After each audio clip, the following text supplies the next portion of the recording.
beginning just so I can explain what it is we're doing and why we're not commenting back. I should have brought my fish eyes, but I should not. Good morning, Shawn Thomas followers. I have no beef with Bree also. Is there some weird beef going on? Weird beef going on that I don't know about? Alex and I said great things about her last night. Oh, I watched your scope last night. You guys look like you're having a lot of fun. Oh, we had a great time last night. Well, he was just visiting, right? She thinks otherwise? Well, that's weird. I have no beef with Bree Olsen. I think she's pretty cool. She's cute, hire her. She accused me of talking bad about her? That can't be true. Well, that's weird. That's really weird. I haven't said anything bad that I know of about Bree.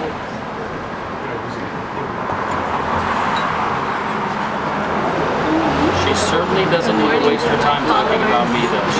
She is a superstar and is doing her thing. I am sure I am the least of her concern. Okay, guys, so here's what's up. I am here doing an interview for a new channel that's going to be coming out called Good Life.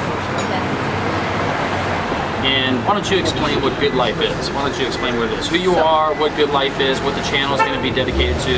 And it's going to be a little loud out here, guys, so I apologize. We are at Marine Street Cafe in Manhattan Beach.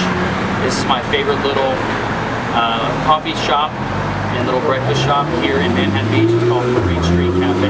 Marine Street Cafe. So go ahead. Okay, so my name's Jessica, and my husband and I started a YouTube channel called The Good Life. We're expected to launch it Wednesday. Look right here. Oh, okay. That's the camera. Okay. We're expected to launch on Wednesday. Once we're completed with this interview and then finishing up our intro interview. The whole channel is going to be dedicated to basically us influencing youth, young adults, anybody who really was born into the unforeseen circumstances that sometimes life just throws at us that we're not able to control.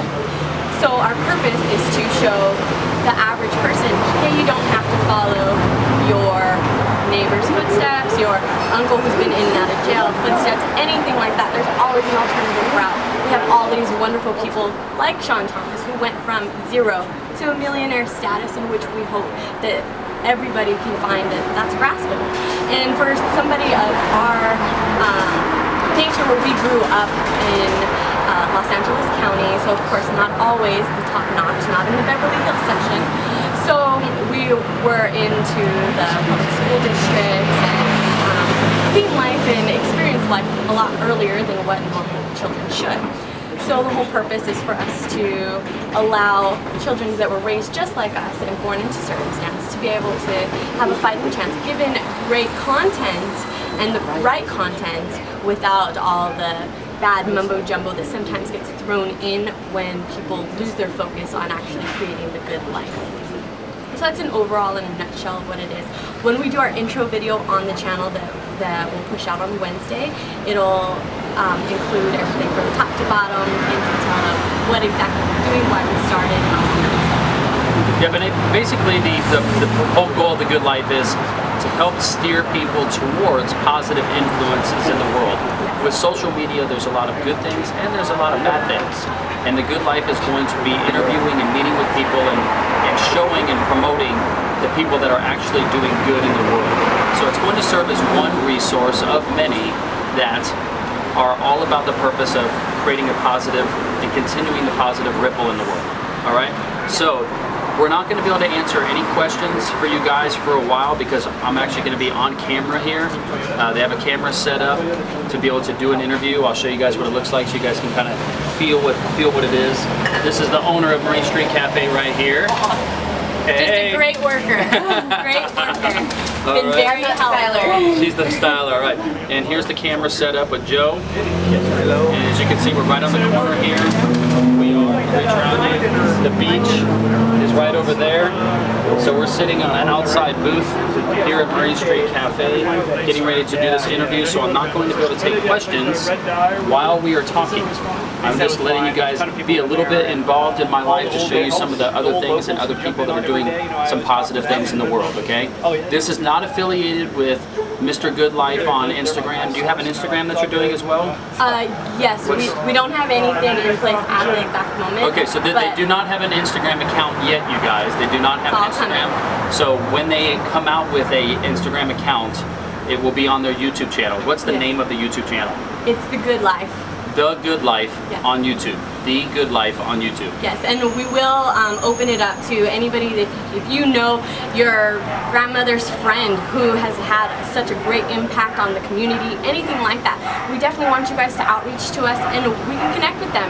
Put it out there that average people, day-to-day people are doing their part, leaving their mark and changing the world and allowing all people from everywhere, from all ages, to be able to have that grasp. Exactly.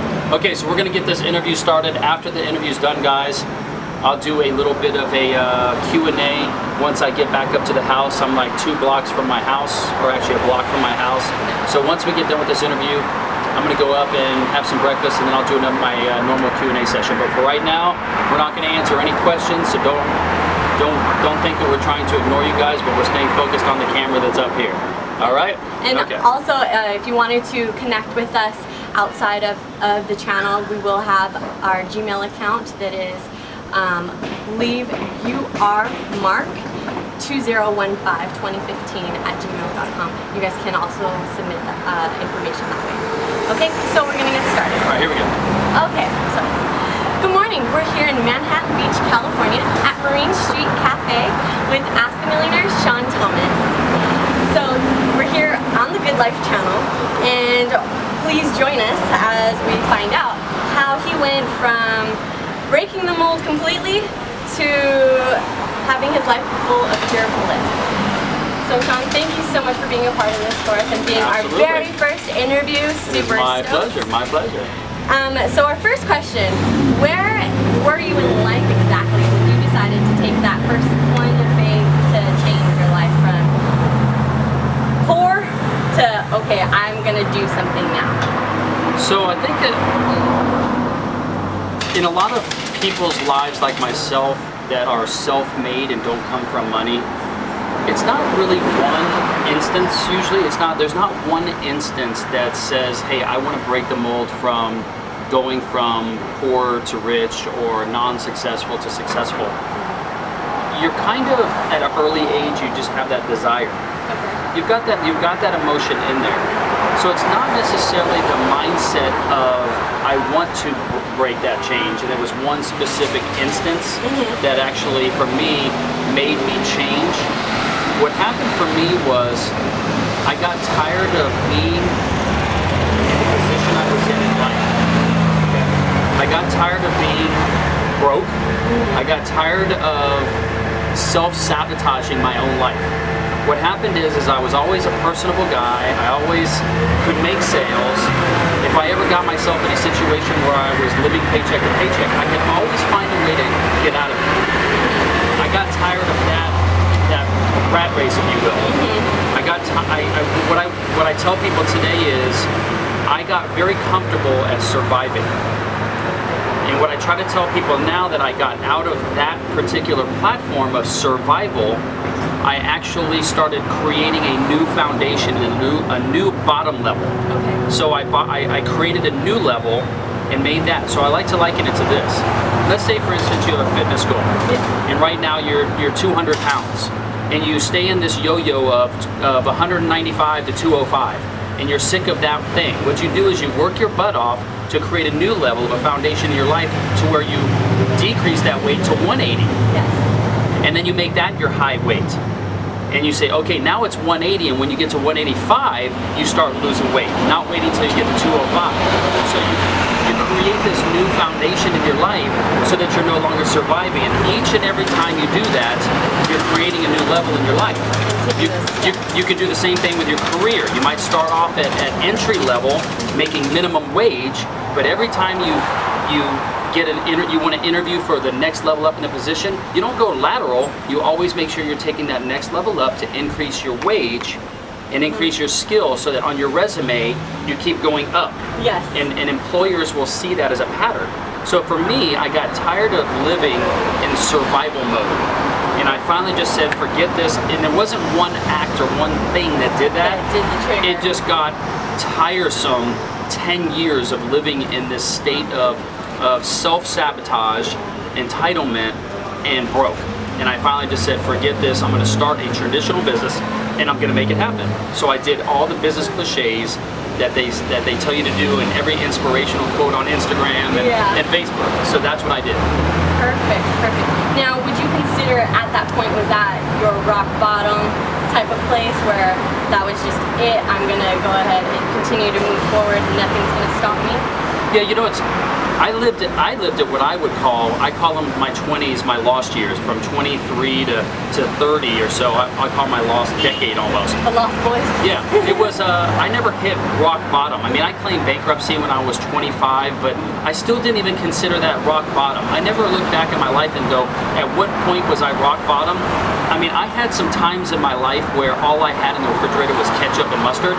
So I've had those days. I've had the days where I would go, when they would have the special on top ramen for 20 for $1, those were celebratory days, because I could go out there and get some food for inexpensive. It used to be a treat to go to Taco Bell or Carl's Jr. to be able to eat, because I couldn't afford even that. Yeah. So it wasn't necessarily a rock bottom that had to happen. It just got to where I just got exhausted surviving, and so I had to get out of it.